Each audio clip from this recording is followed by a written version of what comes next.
হেফাজতে ইসলামের নেতা কর্মীদেরকে আমি আহ্বান জানাতে চাই, 15ই আগস্ট, 16ই আগস্ট এবং গোটা আগস্ট মাস জুড়ে আমাদেরকে সতর্ক থাকতে হবে। কারণ মনে রাখবেন, আওয়ামী লীগের রাজনীতি হলো প্রতিহিংসার রাজনীতি।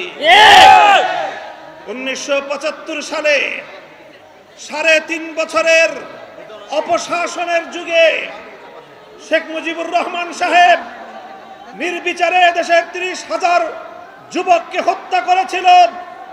এদেশের বাকশাল কায়েম করার মধ্য দিয়ে মানুষের সকল অধিকারগুলো তিনি হরণ করেছিলেন। অধিকার হারা মানুষ তখন তারা ক্ষুব্ধ হয়ে ধানমন্ডির 32 নম্বর বাড়িতে অভ্যুত্থান পরিচালনা করেছিল। তখন এই শেখ হাসিনা ঘোষণা দিয়েছিল যে জাতি তার বাবাকে হত্যা করেছে তিনি সেই জাতির কাছ থেকে প্রতিশোধ গ্রহণ করবেন।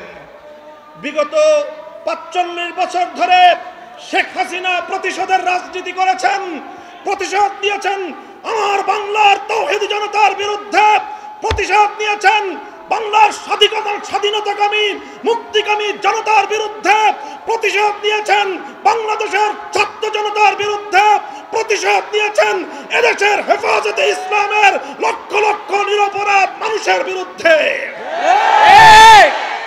তিনি একজন খুনির নেশায় মাতাল, খুনের নেশায় মাতাল।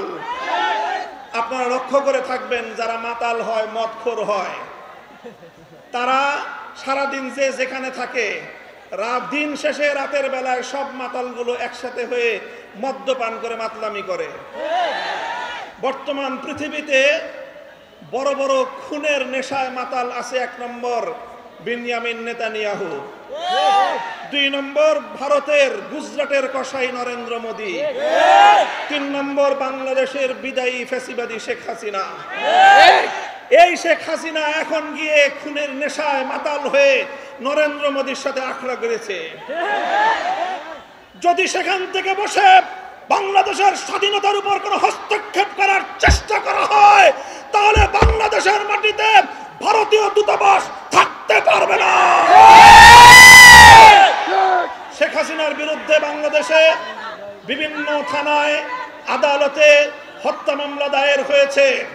আমি আহ্বান জানাতে চাই, খুনি হাসিনাকে ধরে এনে বিচারের কাঠগড়ায় দাঁড় করাতে হবে। প্রিয় সাথী ও বন্ধুগণ, বক্তব্য শেষ। ইনশাআল্লাহ বিগত দিনে যেভাবে আমরা রক্ত দিয়েছি পিলখানায়, যেভাবে আমরা রক্ত দিয়েছি শাপলা চত্বরে, যেভাবে আমরা রক্ত দিয়েছি মোদী বিরোধী আন্দোলনে হাটহাজারীতে, যেভাবে রক্ত দিয়েছি আমরা মোদী বিরোধী আন্দোলনে ব্রাহ্মণবাড়িয়ায়, ঠিক আগামী দিনেও দেশের স্বাধীনতা রক্ষার জন্য, ইসলামের হেফাজতের জন্য যদি আবার রক্ত দেওয়ার প্রয়োজন হয়, স্বাধীনতার ঝান্ডা নিয়ে রক্ত দেওয়ার জন্য প্রস্তুত থাকবে কারা?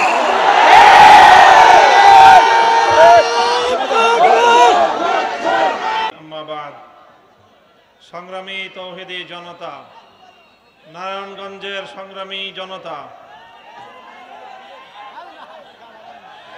আপনারা শান্তি সমাবেশ থেকে আমাদের স্পষ্ট পয়গাম, সংখ্যালঘুদের জানমাল, ইজ্জত আবরু, তাদের ধর্মীয় উপাসনালয়গুলোর নিরাপত্তা হেফাজতে ইসলাম দায়িত্ব পালন করছে, অব্যাহতভাবে করে যাবে। আপনারা ওলামায়ে কেরামকে, ইমাম সাহেবদেরকে এই ক্ষেত্রে সহযোগিতা করবেন। প্রত্যেকটি মার্কেটে, প্রতিটি ইন্ডাস্ট্রিয়াল এলাকায় নিরাপত্তা নিশ্চিত করবার জন্য যতক্ষণ পর্যন্ত আইন শৃঙ্খলা রক্ষাকারী বাহিনী স্বাভাবিকভাবে দায়িত্ব পালনে নিয়োজিত না হতে পারবে, দেশের ছাত্র সমাজ যেভাবে দায়িত্ব পালন করছে এভাবে দায়িত্ব পালন করে যাবে। ওলামায়ে কেরাম, আলেম সমাজ, ইমাম সাহেবান, আপনাদের নেতৃত্বে আপনারা তাদেরকে সহযোগিতা করে যাবেন। আরেকটি পয়গাম আমি দিতে চাই, এই আগস্ট বিপ্লব, 5ই আগস্টের এই গণ অভ্যুত্থান, এটি রচিত হয়েছে এদেশের সর্বশ্রেণীর ছাত্র জনতার ঐক্যবদ্ধ এক মজবুত দৃঢ় ঐক্যের মাধ্যমে। এই ঐক্যে যেভাবে আমার স্কুলের ছাত্রছাত্রীরা ছিল, এই ঐক্যে যেভাবে কলেজের ছাত্রছাত্রীরা ছিল, ইউনিভার্সিটির ছাত্রছাত্রীরা ছিল, একইভাবে টেকনাফ থেকে তেতুলিয়ায়, হাটহাজারী থেকে রহমানিয়ায় প্রতিটি স্তরে আমার মাদ্রাসার ছাত্ররাও হাতে হাত রেখে রাজপথে আন্দোলনের এক অটুট বন্ধন তৈরি করেছিল। আজ তাই পরাজিত শক্তি চায় আবার আমাদের মধ্যে বিভেদের দেয়াল তৈরি করতে। বিগত পতিত স্বৈরশাহী আওয়ামী সরকার তারা 16 বছরের চেষ্টার মধ্য দিয়ে চেয়েছিল জাতির মধ্যে বিভেদ তৈরি করতে। স্বাধীনতার 50 বছর পরে এসেও তারা রাজাকার নাম দিয়ে এদেশের ধর্মপ্রাণ জনগোষ্ঠীকে তারা দাবায় রাখবার ষড়যন্ত্র করেছিল। যখন গোটা দেশের সমস্ত মেধাবী ছাত্র জনতাকে রাজাকার বলে গালি দিয়েছিল, তখনই আন্দোলন বারুদের মতো জ্বলে উঠেছে।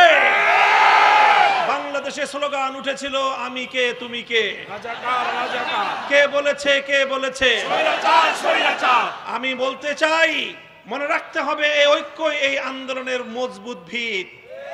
আগামী দিনে এই ঐক্যকে ফাটল ধরাবার জন্য পরাজিত শক্তি আবার চেষ্টা করছে। হে স্কুল কলেজ ভার্সিটির ছাত্ররা, তোমাদেরকে আমাদের মাদ্রাসার অঙ্গনে আমি স্বাগত জানাই। তোমরা মসজিদে আসবে, মাদ্রাসায় আসবে, হাটহাজারীতে আসবে, নারায়ণগঞ্জের মাদ্রাসাগুলোতে, ঢাকার শহরের মাদ্রাসাগুলোতে তোমরা আসবে। আমার মাদ্রাসার সন্তানেরা টিএসসি চত্বরে যাবে, তোমরা শহীদ মিনারের সামনে গিয়ে ইসলামী ক্যালিগ্রাফি আঁকবে।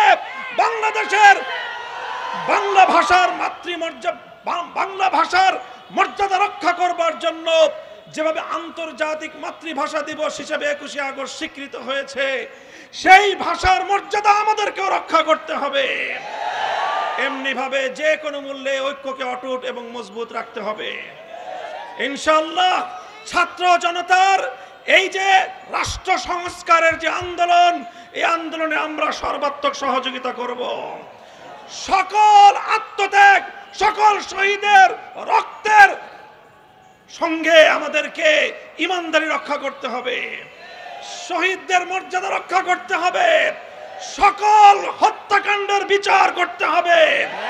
2024-এর কোটা সংস্কার আন্দোলনের 5 শতাধিক শহীদের হত্যাকাণ্ডের বিচার করতে হবে।